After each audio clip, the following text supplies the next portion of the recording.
I like to look through and see who's with us that I recommend. This is like a little mini warp meeting, right?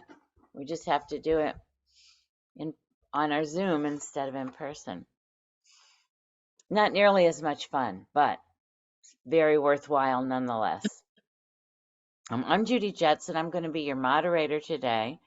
And Kelsey is not with us, but instead we have Elena from Weave a Real Peace, who's joining us to work on the technology and background and is going to tell you a little bit about warp for those of you who might not be familiar. Do you want to do that now, Elena?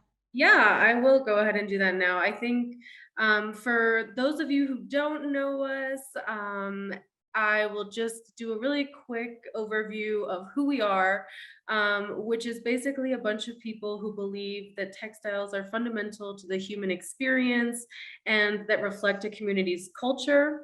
Our recently renewed mission statement and is that warp is a catalyst for improving the quality of life of textile artisans worldwide.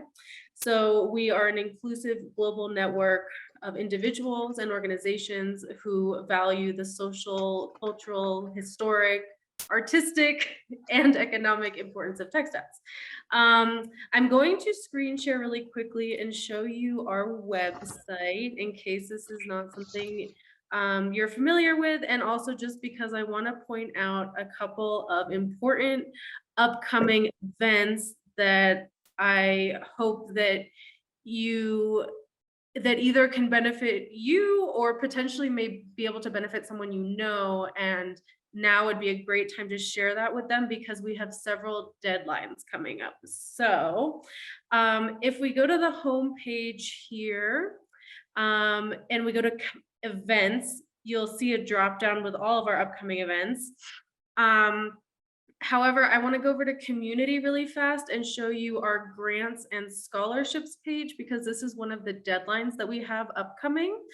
By March 17th at midnight, so that's tomorrow at midnight, we are closing applications for our scholarships and our assistantships. And basically what these two programs are ways that we give financial aid for WARP members or people interested in becoming WARP members to come to our annual meeting, which is a textile conference that we hold each year.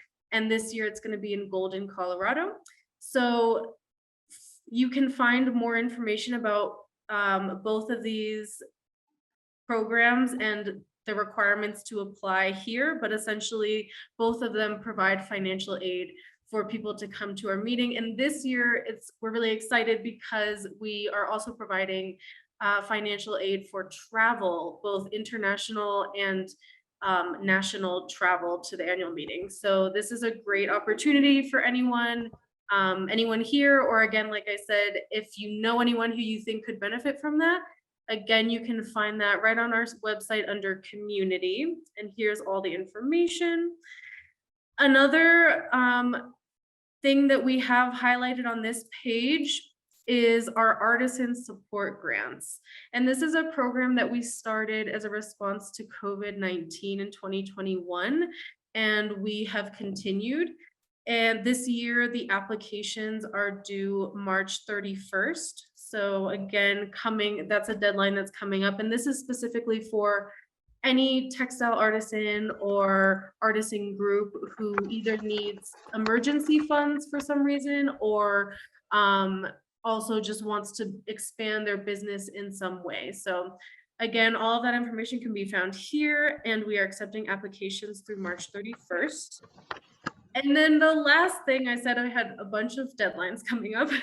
So is under events, our annual meeting. So this is all of the information that you could possibly need to know about the conference that we have coming up in Golden, Colorado in May, specifically May 15th to 18th. And early bird registration is significant, is cheaper than normal registration by about $50. And the deadline to apply for early bird registration is March 22nd, which is next Friday. So I wanted to bring this to everyone's attention in case you are definitely going to be joining us in May, which we hope that you are.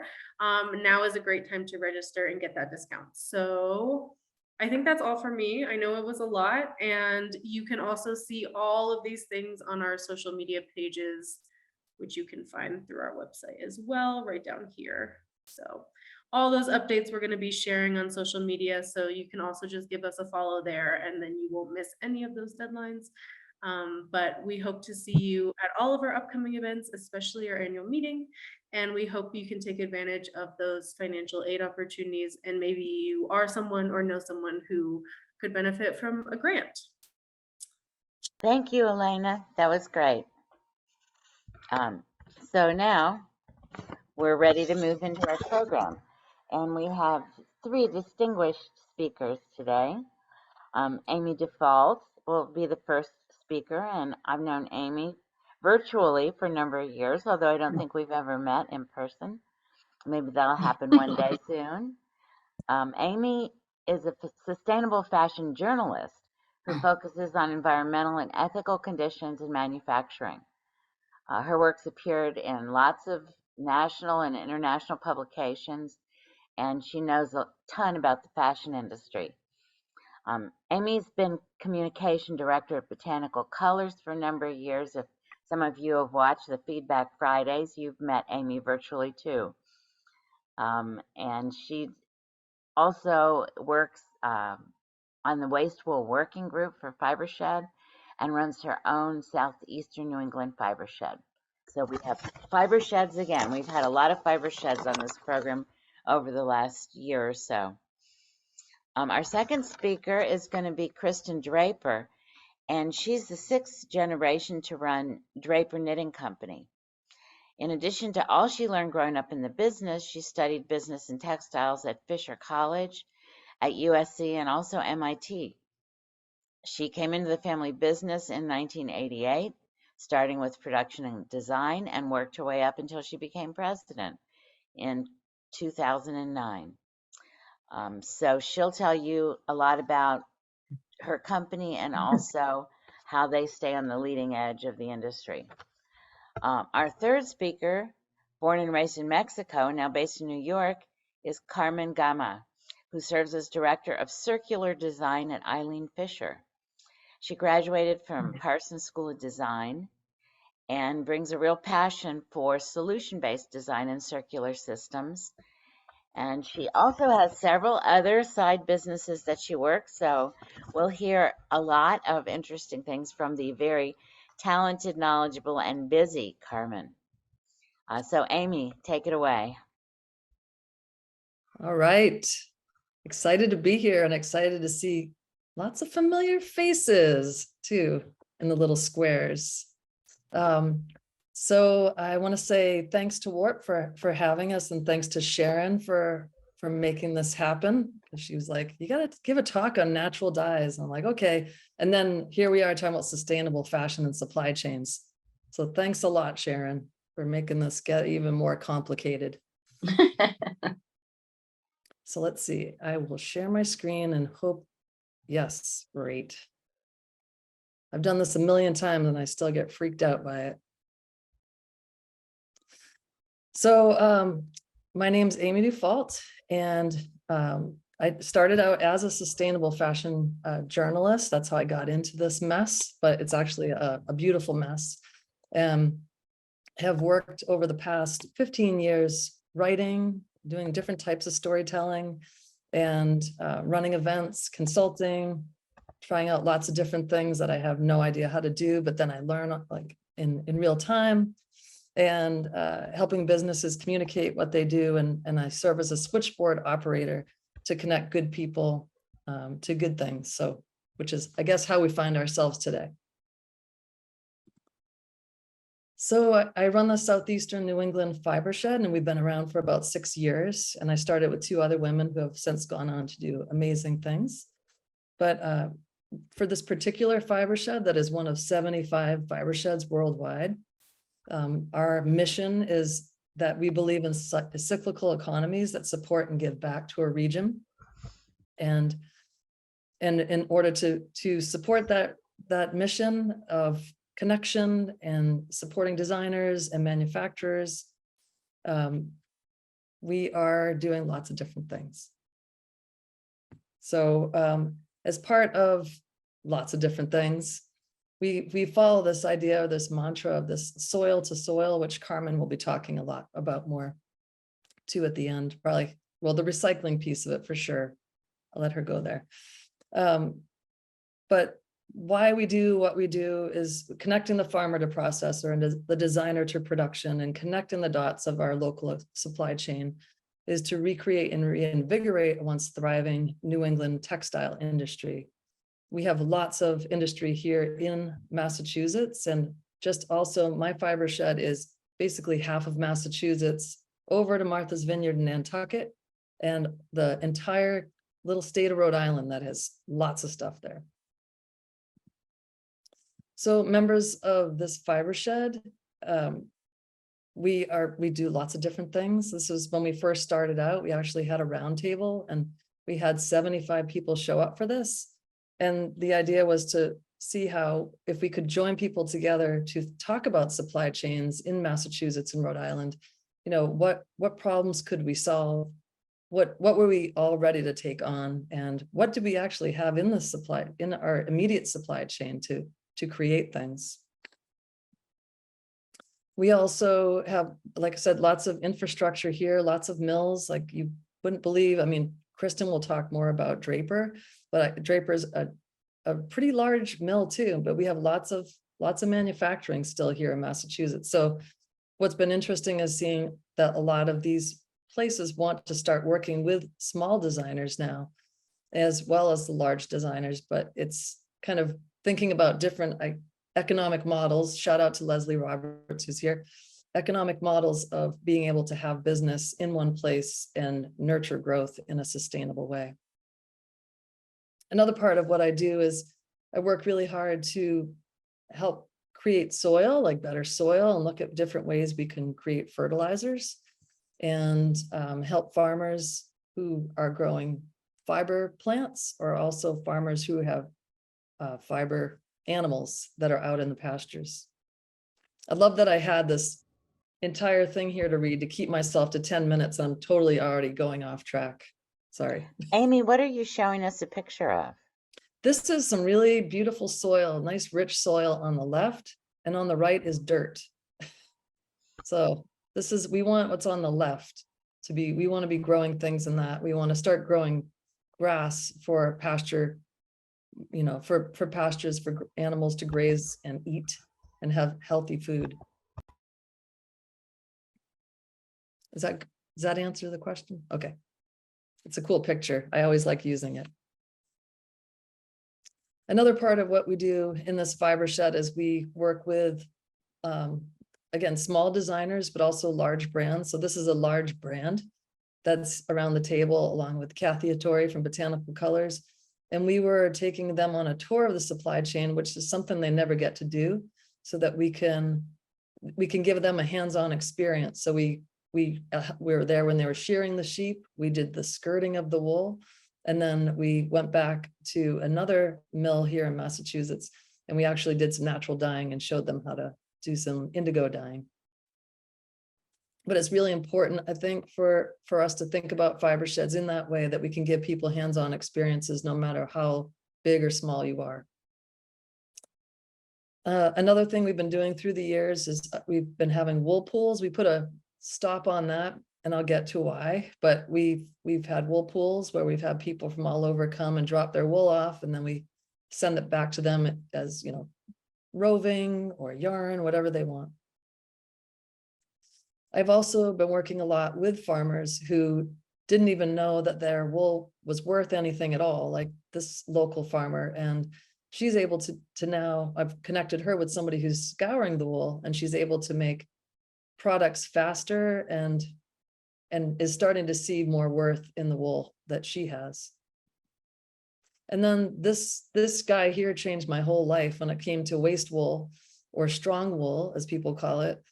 So he had showed up to one of our wool pools with about 500 pounds of this dirty, stinky wool. Nobody knew what to do with it. We were like, let's just take it away. And I realized that there was more of this wool that had come to the wool pool than the good wool. So we ended up, at that point, I just started thinking, we've got to find a way to start cleaning wool and using this wool that's got to be good for something. And of course, now I know how it's good for lots of different things. So this is just wool we were just throwing in the garbage can as we were skirting wool at that last farm, Peterson farm. And I actually bag this all up and I use it for fertilizer in my yard, and I mix it in with plants and compost it. As part of the waste wool working group that I co-started with Lexi Fuji from Fibershed, who just left. We help people to be connected to people who can pelletize wool. And we've had probably I would say about 10 people have now started small businesses or have just incorporated on their own farms, making wool pellets out of their waste wool. And then there's lots of things that I aspire to help people to make with their waste wool. And there's so many different things you can make with it, like wool bubble wrap, wool insulation. This is one of my favorites, erosion blankets. And these are ways we can phase out a lot of the plastic that we're putting into the environment. So if we can have things that actually just stabilize soil and then decompose, it's a lot better than having big pieces of plastic and microplastics in our soil. This is my favorite, wool Band-Aids, and I bring a little package of these to events. People are like, those are the coolest things ever. So wool Band-Aids.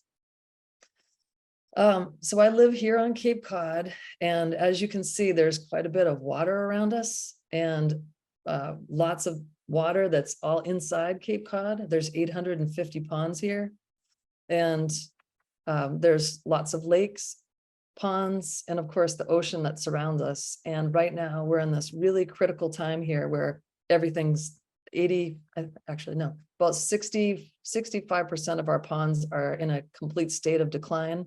And Cape Cod is now rushing forward, lots of people, to help save the water. And a lot of it is coming from septic systems and waste. So guess what I've taken on? So I started 3 years ago, just happened to end up on a test site for a septic wastewater test site. And they thought it'd be really cool to grow dye plants there. So I said, okay. So I started hydroponically growing dye plants in wastewater. This is a madder root plant. We barely got out of that. We ended up, some of these plants, we actually just had to put right into the ground with the plastic around it because we couldn't get them out. And we grew two different types of indigo also in the hydroponics. And then there's test plots all over this place. So the top left is my daughter. We had, the plants were coming up. We had some amaranth and sunflowers, madder root, all kinds of stuff growing in there, indigo. And this was not even 30 days later with me standing there. So the wastewater was growing them incredibly, like miracle grow, crazy.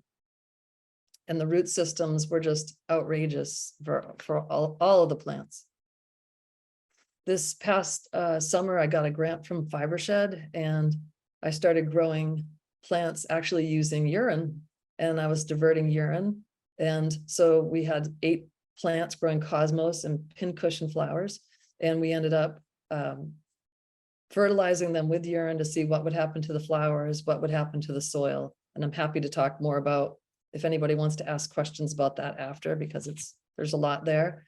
But it was really interesting to learn about what would happen to the soil. And the other part is people love flowers, and they get close to flowers, and they wanted to smell these flowers and see the flowers, and they wanted to know how they were growing. And when I told them, they were like, whoa, that's kind of gross. And I'm like, no, it's actually really cool. So it's opened up conversations to how I can talk about saving Cape Cod's waters, be one part of this huge puzzle of talking about it using natural dye plants, which is something that I love natural dyeing. It's my favorite thing. So this is as we have wastewater and urine that's growing dye plants prolifically, we also have it growing cyanobacteria. And this is what cyanobacteria is, and it's toxic, and plants It covers the ponds and it kills everything underneath. And it also makes it so nobody can swim in the ponds and animals can't drink from the ponds. And it's a huge problem here. And I bet you lots of people on this call have it in their own towns as well. So use fiber and dyes as a way to talk about it, get people to come a little closer. So I'm going over to Kristin because I wrote myself a note here, like, do not leave people sad with that last picture. Noted. So I don't leave people feeling like, oh my God, what did I just see? I want to just segue into Kristin, who's a part of this Fibershed, my Fibershed, and has been a huge help to me, has done lots of tours, given lots of tours. This is us. We actually came with the main Fibershed from California. And Paige Green, who does a lot of the Fibersheds photography, was following us with her camera. So this is a great shot. But so Kristin has been a huge part of this community, is starting to really rethink. I think has been working with smaller designers as much as the military, doing lots of cool work, and is even finally entertaining some crazy ideas of mine that pushing you into for like 2 years, and you're finally like, huh, okay, let's talk. So Kristin's also a member of my Fibershed, and it's just been awesome working with her and getting to know her. That's the end of my presentation, and I'll take any questions after, but if you want to follow what I'm doing in terms of the Fibershed or personal natural dyeing or mass TC, which is where I now work part-time since I left Botanical Colors, working to engage the community and looking at plants and natural dyes and saving Cape Cod's waters. You can find me in all these different places.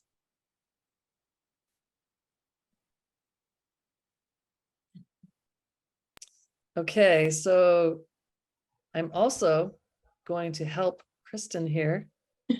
Just make sure I have it up. Hold on, Thank you. Yes. Let's make sure we do this right. Hold on, let me escape that. Get rid of that. Kristin, do you want to say a few words about Yeah, your say business some while words. she gets it queued up? Thank you, Kristin. Sure. Good morning. Excuse my on my very small screen. My computer decided that it did not want to play with me on Saturday morning, so I'm on my phone. I apologize, but just happy to be a part of this. Amy's going to play a little piece that was, I believe, I'm not sure if it's the Chronicle piece or the Channel 5 piece, but I believe it's the latest, which is a piece that was on Chronicle, but Yep. yeah, just maybe 6 months ago, and they've done a wonderful job. So I'm going to let it speak for itself, and then I'll talk afterwards. I'm going to hope that it doesn't do what it just did again. All right. All right. That looks good. Okay, So let's got to go back to the beginning. Yeah, I got to the beginning. Are you ready? Let's see. Yeah. New England has a storied history with textiles, especially wool.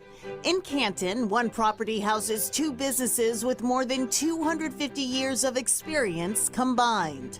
We've been incorporated since 1856. Kristin Draper is the president and general manager of Draper Knitting, the 6th generation of the Draper family to run this business. James Draper, who started our business, came over from England with his brother Thomas. They set up shop here in Canton. The company's first product was a Sontag, a small shawl women wore over dresses. Over the decades, they've used a lot of wool. Products range from pea coats to military blankets. When I came into the business in the 80s, wool was not a thing anymore. Now, Draper and safety products manager Bethany Pollock say they're returning to the textile and taking advantage of its best characteristics. Wool is so wonderful in its insulation and antimicrobial. And self-extinguishing. Did she say wool is self-extinguishing? If you put a flame to it and then take the flame away, it's going to put itself out. Pollock showed us the ways Draper uses wool in products they make for the U.S. military. 3 layers of a wool and cotton fleece are the insulation in the top of this extreme cold weather boot. One of the more recent things that we've done with wool and 2 different layers of an extreme cold weather glove is a napped wool French terry for the lining fabric of the glove. It gives that nice soft hand. And then also we do a high pile fabric that's no melt, no drip. Here at the Draper Knitting Facility, the company is manufacturing a range of products using wool, from stretchy knits to fluffy fabrics. They'll become everything from paint rollers to protective firefighting gear. The company is also using all those machines to try to bring wool to more customers. So we made this whole wool bar, we call it the wool bar, belly up to the bar, because you can order 1 yard or as much as you want. Draper says fashion designers have used these fabrics in clothes. They've also been made into home goods like mattress toppers. Holy Lamb, one of our customer companies, uses this to make natural bedding. So we have everything from a very lightweight jersey to a very heavyweight double knit. So we're trying to get all aspects for people who want more industrial type stuff and then more fashion-y type stuff. Another wool business has found I know it sounds like it's so abrupt stopping it like that, but that was the end of Kristin's segment. So I'll let you go from there, Kristin. And some of you may know Phil Lindsay, because he actually he rents some space from us now, which is wonderful. So it's fun because we've actually dealt with his family for 3 generations as well. So it's a fun story, the way we all came together. So hi everybody, I'm Kristin, and that video was wonderful. It talked a little bit about how in the 80s when I came back to when I came into the company, wool really wasn't a thing anymore. And I was just, as I was listening to Amy and talking about this, I realized that when I came in the 80s and then into the early 90s, we got introduced to recycled recycled polyester, which we thought was, of course, saving the world, right? We were going to keep it from going in the landfill for 4.3 minutes and save the world. But it really did kind of send us in the right direction, which was great because it made us think about what we were throwing away or what we could reuse. And that's kind of the whole story, right? So I was thinking about Judy and the building the supply chain, which for some of us has been a real critical thing for 30 years, trying to find what we need and sometimes trying to find wool. People said, oh, well, there's no wool in the United States. That's crazy. So when we met up with we actually met up with Jeannie Carver. Some of you may know her, some may not. She is with Shanico Wool, and it's a responsible wool source. And she kind of got us turned on to this idea of, yeah, we don't need to import wool. There's beautiful wool right here in the United States that we can use, and try to also contain that supply chain, if you will, and be able to turn something very easily on a very small scale. So that's kind of what we're trying to do. I know there's been some challenges along the way, which Amy's been wonderful to help us with, and we continue to move in that direction. And we have made wool into things like garden cover. I use it in my own garden and I find it to be great. And now we're looking at trying to help smaller farmers to be able to turn their wool, and be able to get it back again, wool, alpaca, anything in that family. And we've been having a great time doing it. So we alluded a little bit to the wool bar, but the wool bar was an idea that my sister, and yes, we're still very much a family company. I work every day with my sister and my dad. And we decided a few years ago that we had so many people asking us for wool fabrics, but they couldn't buy 500 yards at a time, like some of our man-made fibers or some of the industrial fabrics that we made. And we said, well, how can we make this simple so that we are not bringing in, 50 different components to make just a couple of items. So we're literally using one yarn and one staple fiber to make a whole host of fabrics, from base layer to mid layer to outerwear, using all American wool. So we're feeling like that's a great start. And then being able to find ways to use all of our waste. One of the waste issues that we have specifically is that when we're making our pile fabrics, the top of the pile fabric is kind of jagged, if you will, or very uneven. Think of a very uneven haircut. And then we have to go and trim it, but we're only trimming off a 32nd of an inch at a time or less.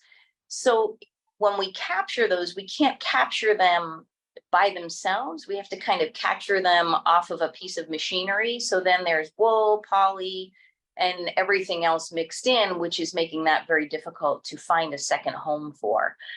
So if anybody has any great ideas, great. But we're also talking to a lot of different people who are looking at the technology of being able to separate out, and therefore being able to give the polyester a second life. Because I don't think we're going to get away from polyester anytime soon. It would be wonderful, but we'll get there eventually. And then trying to focus on trying to find a second home for that wool as well. So, we do small projects like wool balls or things like that to try to capture some of that. But so I think that's the story of my wool and kind of what's happening with Draper knitting. Just as an overall, yes, we still do a lot of industrial fabrics that use everything from Nomex and Kevlar. So we're not any golden child at all. But what I like to think is that we're making little strides, kind of back to our roots and back to some of those original performance fibers. So hopefully we'll keep going in that direction and have new things to offer. That's great. Thank you, Kristin. Thanks, Judy. There was a question that popped up in the chat after you had started talking. I think it was directed toward Amy, but someone wanted to know if the pellets were used for, let me see. I think it was for burning. Burning, and I replied to it, but I'm not sure I'm completely correct. I said that they were used as soil amendments. Yep, that's exactly what they're used for. Yep, you're spot on, Judy. Okay, so instead of those little white balls that never go away. Yeah, well, the wool pellets are great because you can mix them in with the soil. They absorb water, so they can take the roots deeper down into the soil. They have all the stuff on it still, all the poop and all the stuff. So it actually is feeding the plants as a fertilizer, and then it creates pockets for growth in the soil. So they're wonderful to use. But if you can't make pellets, you can just go to your local farmer, say, do you have a bunch of wool you want to throw away? Yes. Give them some money for it, take it home and just spread it all inside your garden or put it in your planters. They're incredible just in planters too, with soil on top of that. Outrageous how much your plants will grow. Yeah, so the wool pellets, where are they made? Are there several places around the country? Can somebody buy a wool pelletizer and do it themselves? How's that work? There's a couple fiber sheds now that have pelletizers or have funding for pelletizers, but the quick and easy way for people right now is Wild Valley Farms. They're based in Utah. They sell them online, and they even have them in some Lowe's now. They did a lot of work with the University of Vermont before they went forward with their business. So there's been a lot of research in New England with the pellets, but there's also smaller brands too. I know Leslie, if you know of other people, there's some people that are like Herd Supply, which is here in Massachusetts, HERD. She's packaging them up, and the Western Mass Fibershed is actually, they just got a pelletizer. They're going to be doing that as well. So they're selling wool pellets too. I'm just not sure if they're online yet, selling them. Okay, great. Well, pelletizers, if that was new for you today, that has been your lesson. Now that we're getting ready for spring planting, go out and get you some wool pellets. All right. Our third speaker today I want to go to now is Carmen, and we're looking very much forward to hearing about all the innovative work you're doing. Hi, thank you. Well, thank you so much for the WARP team for having me. Now let's talk about end of life of garments. What do we do with all of the garments that we have worn, we have loved, but either we outgrew them, don't like them anymore. What do we do with all of that, right? So I'm Carmen. I'm the director of circular design at EILEEN Fisher. For those who are not familiar with EILEEN Fisher is a women's wear clothing brand who specializes in making like simple, easy to wear clothing, and it's mostly with natural fibers. So EILEEN didn't start her company with circularity in mind, but because of the characteristics of her product and her values, really allowed her to transition a lot of the clothing that we get back into the supply chain to be used as new products. But I'll talk more about that. I'm gonna be giving a lot of information, but I'm gonna be pausing in sections in case there's any questions. So you feel free to ask anything. I love questions. I'm gonna share my screen. Okay.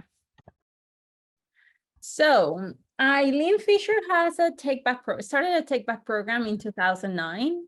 And what that means is that in 2009, EILEEN Fisher Foundation was looking really to start recapturing some funds to support some of the women and children programs that they were offering. So one of the very first EILEEN Fisher employees had the genius idea to be like, why don't we start reselling some of the garments that we as employees have in our closets? Right? So in 2009, we started asking our employees to bring back whatever they didn't like from EILEEN Fisher. And then they were just cleaning them and reselling them at the local EILEEN Fisher store in Westchester. And then when they saw that there was a huge success with their customers, on 2013, we opened our take back program to the whole EILEEN Fisher community. So we did a big campaign that was called, we would like our clothes back, thank you very much. This was done in 2013. And since 2009, we collected over 2 million garments. I think by now, it's 2.5 million garments. But we get around 25,000 garments per month. And what we do with them is that, first of all, we give a $5 coupon to any condition of EILEEN Fisher garment that you have, right? It can be like a sock, like literally just one sock, or it can be like a brand new cashmere sweater that you just don't want it anymore.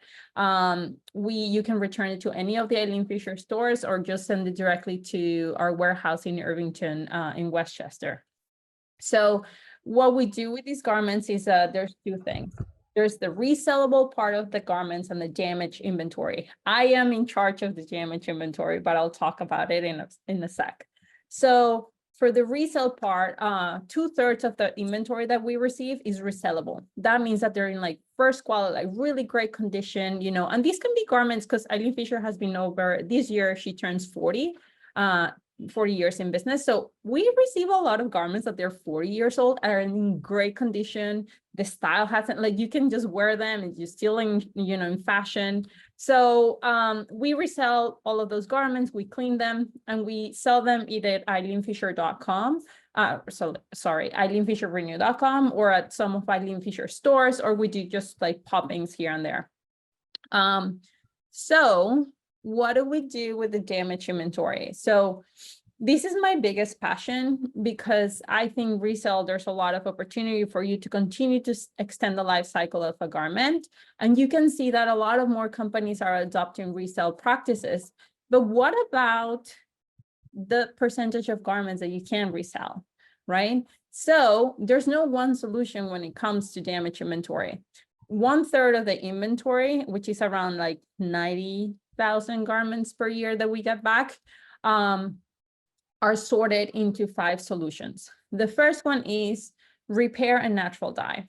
So as Amy mentioned earlier, we actually worked with Botanical Colors, Kathy Katori, Amy, really we do once every spring, we drop like indigo collection. We're actually gonna be dropping this year an indigo and like a beautiful citron natural dye collection, which I am so excited about to see how the customers respond to it. But yeah, so this is a way for us not to do too much to the garment, but just continue to extend the life cycle of the piece as it is, right? And then we also do mended collections, right? As we speak, we're actually developing a mended collection that is going to be done in-house. And we have done 2 in the past, and the customers really love them. These are not big volumes. These are like 300 units that we do here and there. This is like visible mended collections. Again, we receive a lot of beautiful cashmere sweaters or wools that they have like, moth holes, or, they're unraveled. And like, why am I recycling these if I can literally still wear them? Me personally, I wear sweaters all the time with holes and stains. I don't care. But like for our customers, we're trying to offer them different things. Then the second, any questions about that? No? I'll stop. Good. Okay.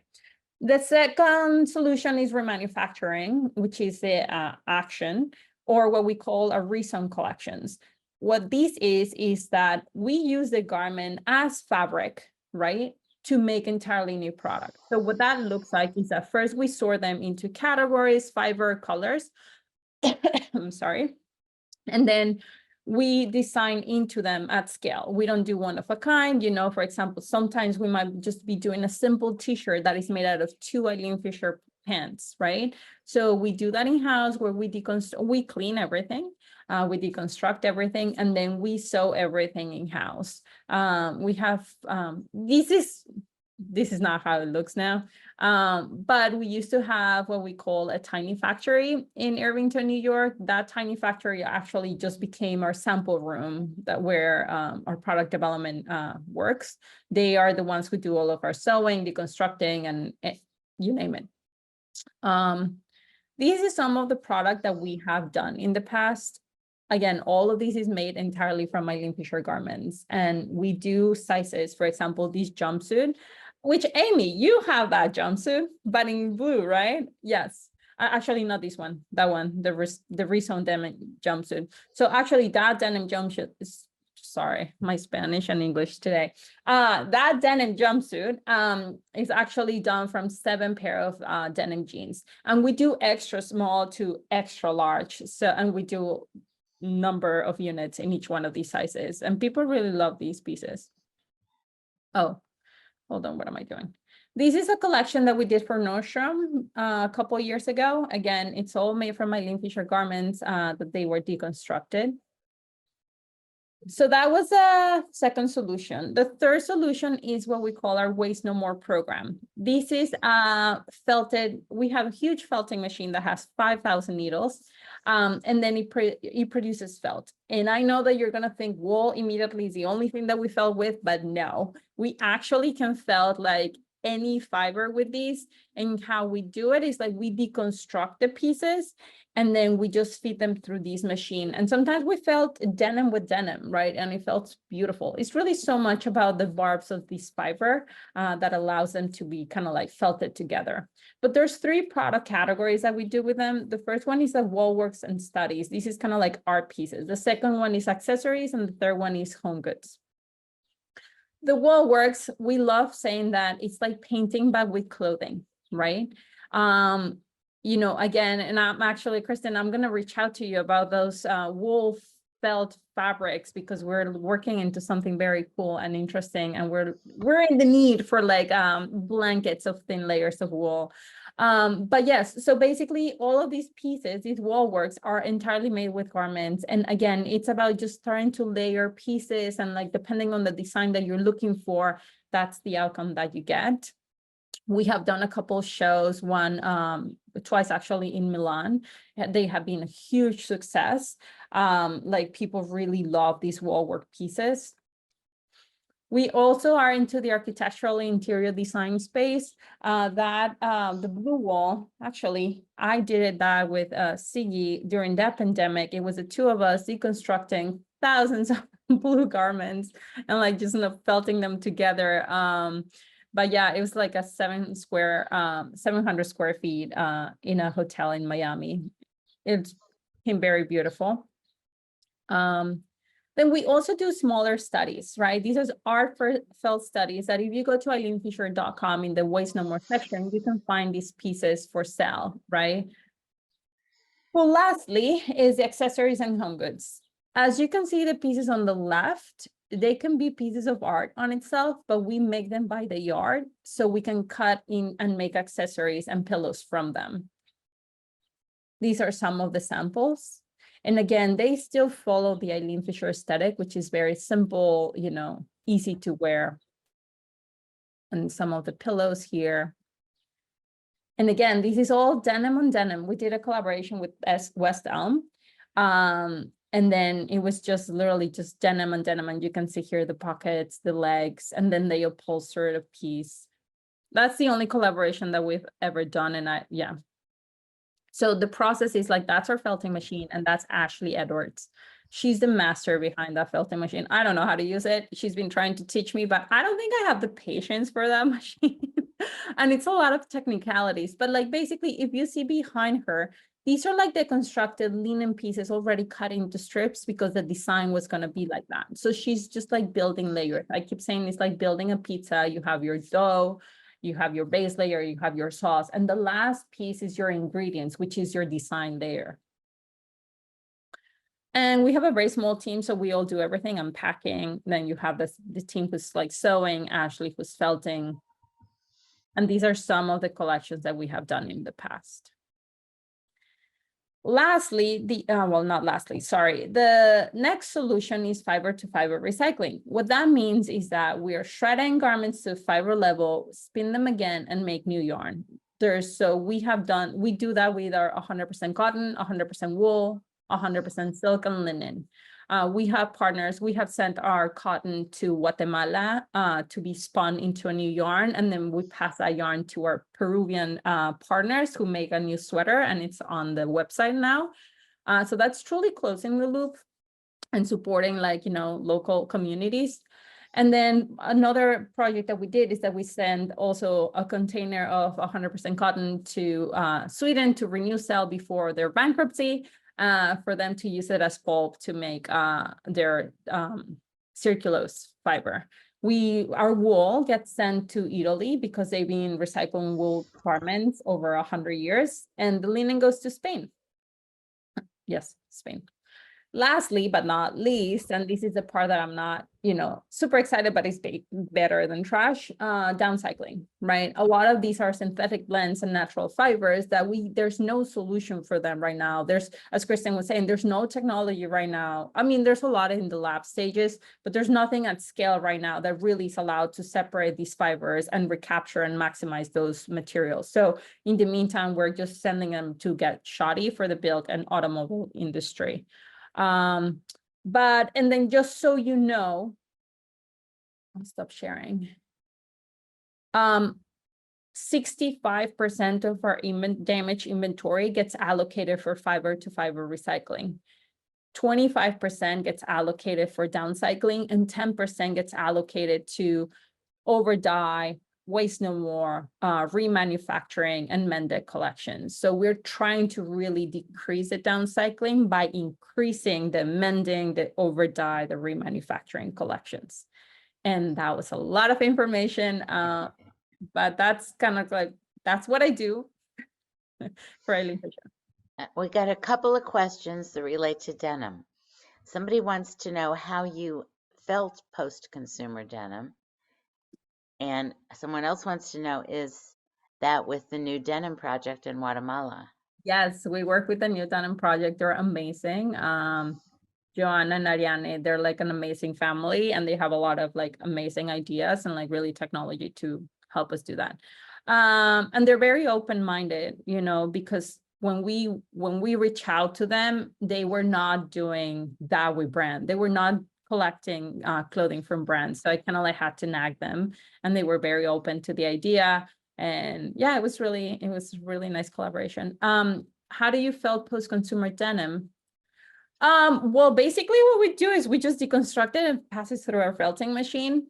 And again, it's not it just works, right? For like, I guess the fibers just work together. I'm not like so much behind the felting machine, but what I can tell you is that we can felt synthetic fibers, but it's about the mixing of the materials that makes them felt together.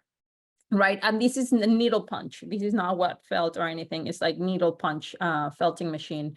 Sometimes we have wools that they don't felt together because they've been treated like they've been debarbed the fibers so they don't shrink on the washing machine. So what we do is that we put like linen layers in between. Those act as like those barbs that like really hold them together. So Ashley, she has 7 years worth of experience on what can be mixed and cannot, like what works and doesn't.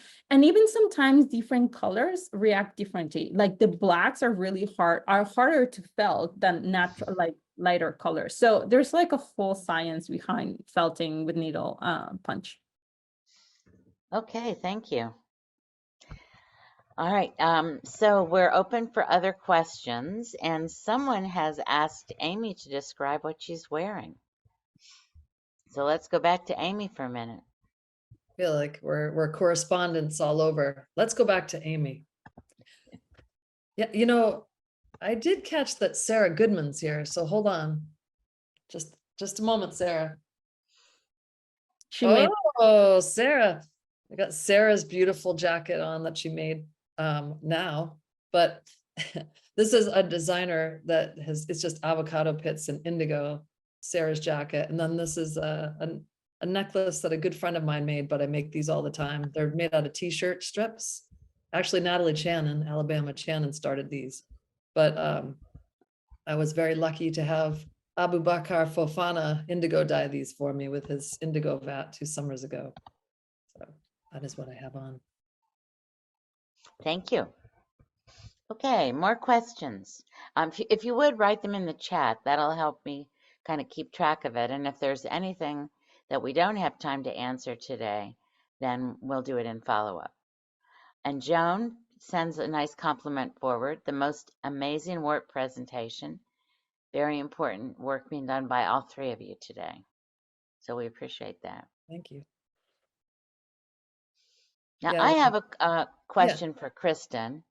At Local Cloth, we've decided that we'd like to make some local roving because we have quite a few indie dyers in the region, but the closest they can get is roving that's made in the U.S., and we want to make it from fiber in our fiber shed.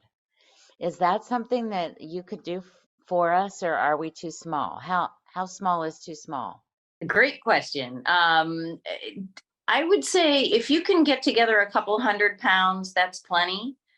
But keep in mind that my roving is more like 200 grains, which is pretty heavy. Kind of to give you a visual, it's going to be, you know, this big as opposed to something very small, but then you can draw that down. So you're right. It's already oriented in that kind of thing. So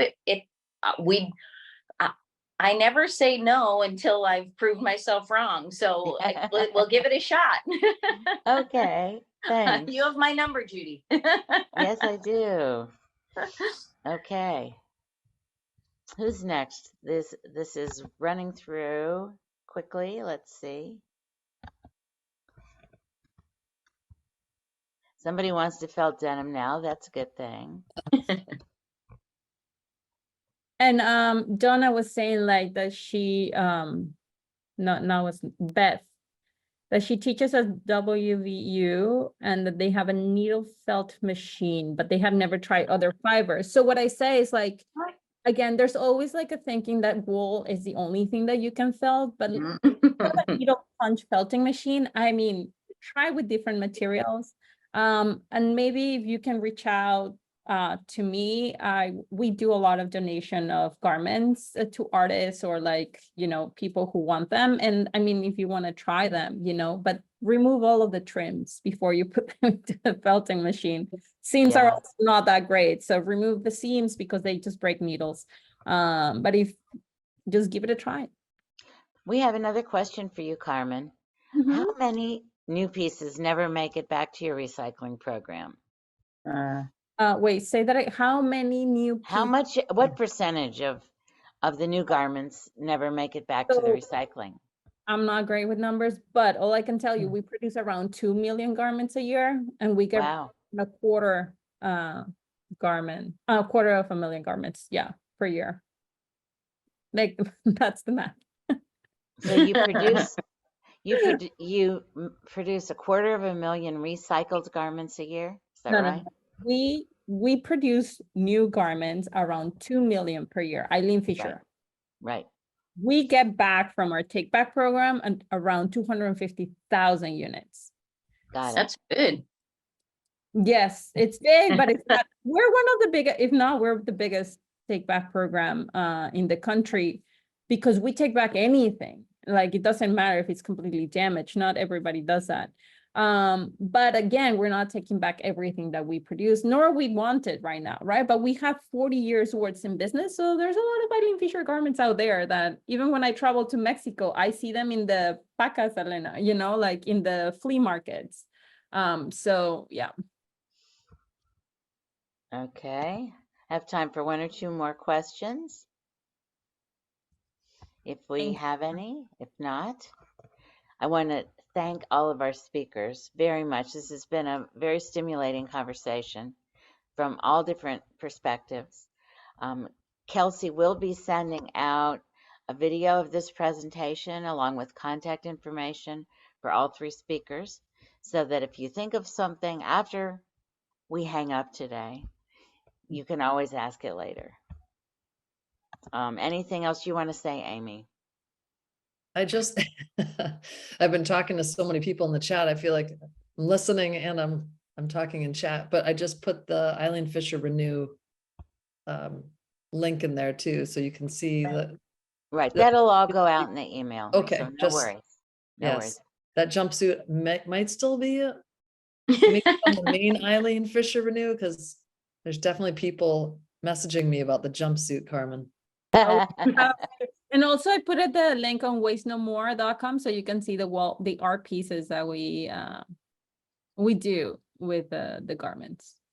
That's great. Well, congratulations, all of you, for what you contribute to our efforts to have waste less and use more local. And I Well, look thanks for forward having to us. seeing Thanks, some of the Judy. rest of you next week. And consider the annual meeting this year. It's a little earlier than usual, but that will be nice. Middle of May. Okay, see you then. Thank Bye-bye. you. Thank you. Take care. Bye.